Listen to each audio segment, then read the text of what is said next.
Ya, tarikat tu apa? Tarikat ni wajib tak ambil. Tarikat pada hukum asal tak wajib pun ambil. Tapi yang wajib adalah membersihkan hati. Apa beza tarikat dengan membersihkan hati? Ada beza tak? Apa beza tarikat dengan tasawuf? Tak cukup ke kalau kita belajar tasawuf boleh bersihkan hati? Boleh, tak ada masalah.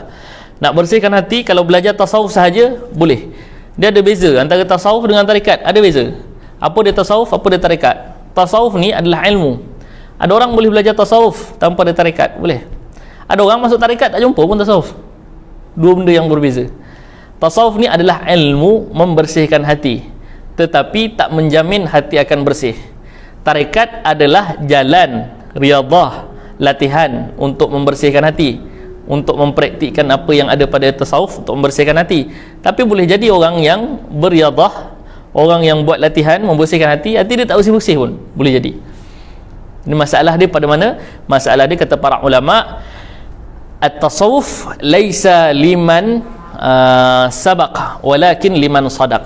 Ilmu tasawuf ni, ilmu tariqah ni adalah bukan untuk orang yang awal-awal dapat, tetapi untuk orang yang sadaq, orang yang jujur. Siapa yang jujur dia dapat lah. Siapa yang jujur dengan Allah dia dapat. Dia bukan kira aku dulu ambil tarikat, aku dulu dapat Allah. Dia tu lambat sikit. Dia tak ikut seniority, tak ada. Tak ikut seniority. Jadi kadang-kadang dia ambil awal tapi dia dapat lambat. Kadang-kadang dia ambil lambat tapi dapat awal. Dapat awal tu dapat Allah lah, dapat Allah. Jadi tasawuf satu ilmu, akhlak, cerita tentang akhlak. Tasawuf ini juga dikaitkan dengan tazkiyah, kebersihan hati dan kebersihan akhlak. Kenapa akhlak dikaitkan dengan hati? Sebab akhlak itu jauh macam mana pun dia berlakon untuk jadi baik, satu hari nanti dia akan diuji. Bila diuji baru kantoi akhlak dia yang sebenar. Bila contohnya kereta kena cilok kan, oh selama ni bukan main pegang tasbih, tapi bila kereta kena cilok laju maki kereta depan tu kan, walaupun dia pegang tasbih. Sebab apa? Sebab tasawuf bukan duduk pada tasbih, tarekat bukan duduk pada tasbih, tapi duduk pada akhlak. Duduk pada akhlak. Cuma tarekat ni jalan untuk melatih lah, jalan untuk melatih. Jadi tasawuf, kata Al-Imam Ahmad Ar-Rifai, tasawuf ni kata Imam Ahmad Rifai, at-tasawuf kulluhu akhlak. Tasawuf ni keseluruhannya adalah akhlak. Wa man zada akhlak zada tasawuf. Siapa yang menambah akhlak, tambahlah tasawuf pada dia. Jadi tak ada maksud Al-Imam Ahmad Ar-Rifai kat sini walau bertahun lama pun kau menuntut ilmu tasawuf, walau besar mana pun guru kau, tapi akhlak kau tak menjadi cantik, bermaksud kau tak pernah duduk pun pada tasawuf, tak pernah ada pun tasawuf. Kerana tasawuf itu adalah akhlak.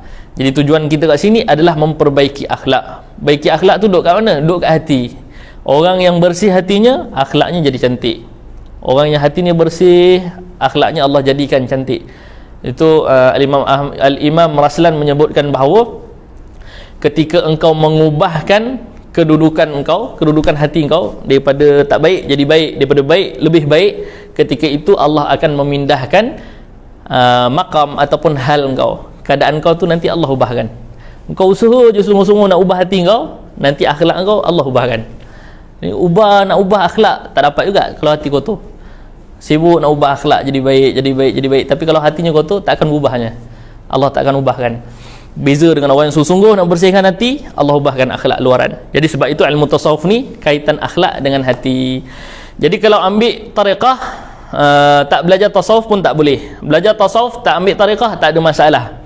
Sebab apa? Tariqah ini adalah perkara ataupun jalan untuk kita betul-betul komitmen di dalam nak membersihkan hati ataupun mencantikkan akhlak. Tapi kalau dia sekadar jadilah, kalau tak jadi tak apa, maka dia duduk dalam tasawuf sahaja tanpa perlu ada pada tariqah.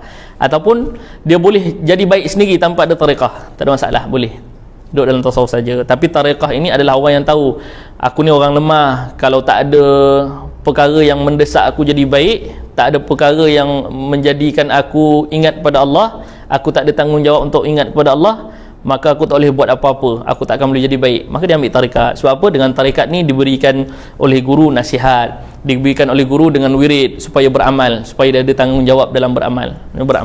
Jadi itu tariqah.